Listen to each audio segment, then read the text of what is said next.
Difficult time. And it looks like we have Brad Reed with us. Brad, can you hear me okay? Let's see if we can hear you. I think you can hear me, but we're going to work on our little speaker, Yeah, technology. There, now we have you. all right. Thanks for having me. All right, Brad, thank you so much for joining us. Executive Director of Sail Newport in its 34th year as a nonprofit educational organization working to bring events to Newport as well as this educational mission. So, I believe you're in your comfy home. Looks pretty cozy there. It's pretty nice. I'm about to go shoveling now, so it's about to get very cold. Oh my, and no sailing today in the harbor, I'm sure. We were kind of joking around, well, maybe Brad can just sail up here through all of this. Oh well, it's pretty gnarly out there. It's blowing 35 to 40 down on the coast here, and I'm pretty sure all the fishermen are tucked into their berths. So luckily, no one's out on the water. Yeah, no, we want to encourage people not to be out on the water, not to be out on the roads as well. So you're no stranger to sailing. I was kind of checking out your bio, Brad, and an All-American sailor, 1986 College Sailor of the Year. So you have quite a background when it comes to sailing. How do you think that sailing has really helped you grow as a person? Oh well, sailing is a very, very important aspect of my life. I learned a lot from sailing. You learn so many different lessons from learning how to sail, whether it's self-esteem, self-reliance, teamwork, situational awareness, respect for the environment. All of those things are very important to when you learn how to sail. Because taking a little boat, when you teach a little kid how to sail, and they get into a boat and they sail from point A to point B and then back again, it's a pretty big deal. They're alone in the boat. They learn all sorts of different lessons, and it certainly had an impact on my life for sure. And that's part of the mission. Let's talk about Sail Newport, is really teaching those lessons and giving children that experience to get out on the water and experience it for themselves. That's right. Sail Newport's been around since 1983. We were actually born out of the loss of the America's Cup in '83. Three local sailors got together and said, "What's next? The sky's fallen. We've lost the America's Cup. It's no longer going to be in Newport." So Sail Newport was founded to be a special events management company. And since then, we've morphed into quite a dynamic public access sailing center located in Fort Adams State Park. We take nearly 1,000 kids sailing. We do free programs. 1,000 kids, wow. The King Center, Child and Family Services. We run all sorts of different programs with the Pell School. We're integrating a fourth grade Learn to Sail program into the Pell School for 2017-2018. So we try to do our best to offer the access to sailing that is not it's not a very accessible sport. So we try to break down those socioeconomic barriers to access to sailing, make it inexpensive, and make it a real great experience. So let's talk about that. And I read that, and you kind of touch base on that, to providing curriculum. We're talking curriculum sailing for fourth grade students at the Pell School. So how is that going to work? That's pretty exciting. I mean, I think about, probably the most exciting thing for me in fourth grade was going on a field trip to the Capitol, or to the State House is what we would call it here. That was probably the most exciting thing, and I still remember, I had to spit out my gum and put it in my pocket because I couldn't have gum. And so for them to get the opportunity as part of the curriculum, what does that involve? Does it learn tying knots? Do you learn how to rig the sail? That's amazing. Well, the Pell School and the Newport Public School System have done some things that are pretty extraordinary. They've reinstated learning how to swim into the standard curriculum of a second grader.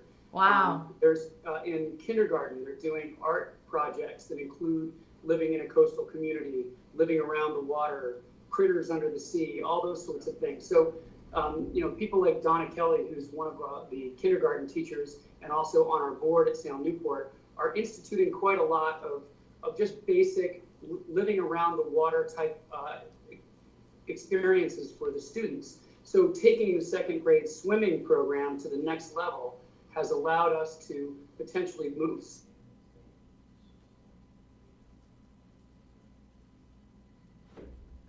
Has potentially allowed you to move. Oh, we lost you for 1 second. All right.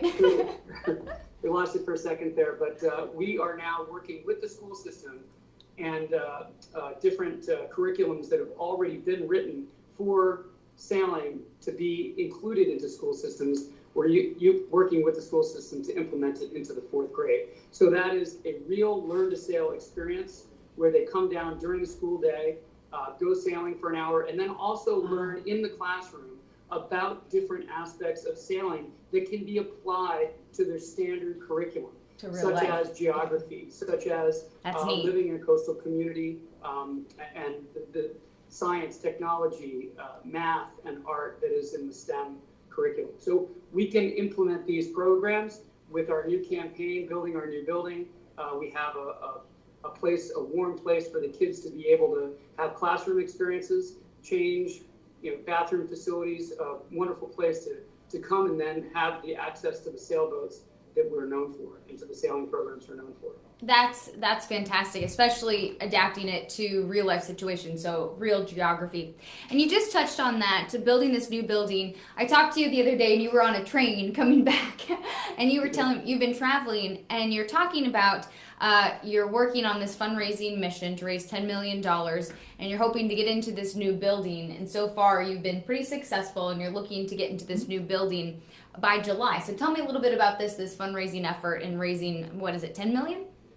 Yeah, it's a $10 million fundraising campaign to not only build a new building for Sail Newport and also the park. Remember, we're in Fort Adams State Park. So it's a partnership with the state of Rhode Island to supply a public facility for bathrooms and assorted other activities that happen in the park. But it's also to support Sail Newport's public programs. So some of the funding of the $10 million goes to building a building, some to raise our endowment, so we can keep these programs going in perpetuity, and then also program support. So the building is underway. It's you can't see it through our webcam today. Not today. It's gone quite well. Our fundraising is up to about $6 million. Some of that is restricted towards programming and education, and a lot is going towards that new building. So we're still working. We still have a ways to go, but we're very happy with where we're at. And that's through the Sail Newport campaign for Blue Space, correct? Yes. That's amazing. We had this came up with this idea of a campaign for Blue Space. As I said earlier, Sail Newport breaks down the socioeconomic barriers to access Narragansett Bay and Newport Harbor. We all know that green space is important. Parklands are important. Open space is important for living in a healthy community. What better open space is there than the blue space of Narragansett Bay in the water and Newport Harbor? So we have all this open space. We need to use it. We need to teach our kids around Rhode Island what it's like to live on the water, and also to experience some time, floating on the water. And that's where we're good at that. And now we have this opportunity linking with the schools, following the Volvo Ocean Race, making sure that we use the standards and the national standards to which the teachers are teaching the children, and implementing some of the lessons learned from sailing. So we want to get to the Volvo Ocean Race, because that's really exciting. I mean, what fantastic news. But before we get to that, some pretty exciting news came out. Bill Belichick donated his boat to you guys. How did that happen? Where did that come from? Well, it's an amazing story. We have a very close friend named Jeff Lichterman, lives in Palm Beach, Florida. He's a big sailor down there, owns a boat company, and he's very, very friendly with the Belichicks. And he worked out a donation of Bill's old fishing boat to us. It's a Grady White 24. It's in perfect shape. It's a beautiful boat. And, we do take donations of boats and things that can help our programs. And you'd think, Sail Newport, why do you need a powerboat? Well, we need powerboats for safety for our public programs. Oh, definitely. We also need them to support our events like the Volvo Ocean Race. So we're just thrilled. It actually right now, I just posted something on Facebook that shows the boat hooked up to the trailer and the car to bring it up here. It should be here either Sunday or Monday. So we're really excited about it. Oh, that's great. We'll have to get a picture from you when you get it here. Well, I also put up a hashtag, "Don't Stop in Georgia." Yeah, exactly. It'll never get here if you do. That would be bad. Oh, that's great. So let's talk a little bit about the Volvo Ocean Race. It was such a success. You worked endlessly. Your team worked endlessly to to get the ocean race here. It took 42 years to come to Newport. And after such a success in 2015, your team was able to bring it back for 2018. So how were you able to make that happen? Well, it's a lot of hard work. Volunteers, get over 600 volunteers. We had 25 to 30 paid staff during the event. We had just incredible leadership from Jamestown's Sue Plowden, who really was our village manager. So many people on the Sail Newport staff, the Sail Newport board, really pulled together to make it happen. Couldn't do it without the help of the state of Rhode Island, Senate President Pavel Weed, the governor's office, the House Speaker. It's just a real Rhode Island commitment to bring this race back to Newport and also to Rhode Island, because it is a true Rhode Island event. We had 131,000 people come through the turnstiles to watch a sailboat race. And that's something that's truly extraordinary. You know, this is our Super Bowl. This is a perfectly sized event for Rhode Island. We're not going to get the NCAA, Final Four here. We just don't have that facility. We're not going to get a Super Bowl here. But this is the Super Bowl of offshore sailing, and it really fits within what we do, what Rhode Island's good at, and it really highlights Rhode Island's tourism and hospitality industries, from Providence to Warwick to South County to Newport. And we were just thrilled to get it. We were thrilled to show off our state, and we're absolutely delighted to get it back. And the economic impact was huge. Let's see, what was it? 47 million, the economic impact. And you had people coming from, I think it was, let me see here, 40% of people came from outside of the state. So what does that say about the event itself and the potential for tourism and potential economic impact for 2018? Well, we have the most beautiful place in the world to visit. So the tourism that happens generally here is outstanding. This was a way to get that tourism to come in a shoulder season. The economic impact of $47.7 million, it was hotels, it was restaurants, it was food services, it was restaurants and bars. There was a lot of hospitality industry that really had a bump. And we focused our attention on the day trippers from Boston to Hartford to New York. We knew the international people were coming because Volvo, who owns the race, brings literally thousands of clients from all around the world. And one of the things I sent you on in that impact statement, impact study, was that 97% of all international visitors that were polled want to come back to Rhode Island after their experience here. So it means a ton to the marine industry, to the tourism and hospitality industry, and the fact that it was in May, Molly, is probably the biggest thing. And we really need the help of the hospitality industry. This is an event that we want to come back, every other year. The race has just told the world that they want to do this every 2 years instead of every 3. Oh, really? And, okay. Yeah.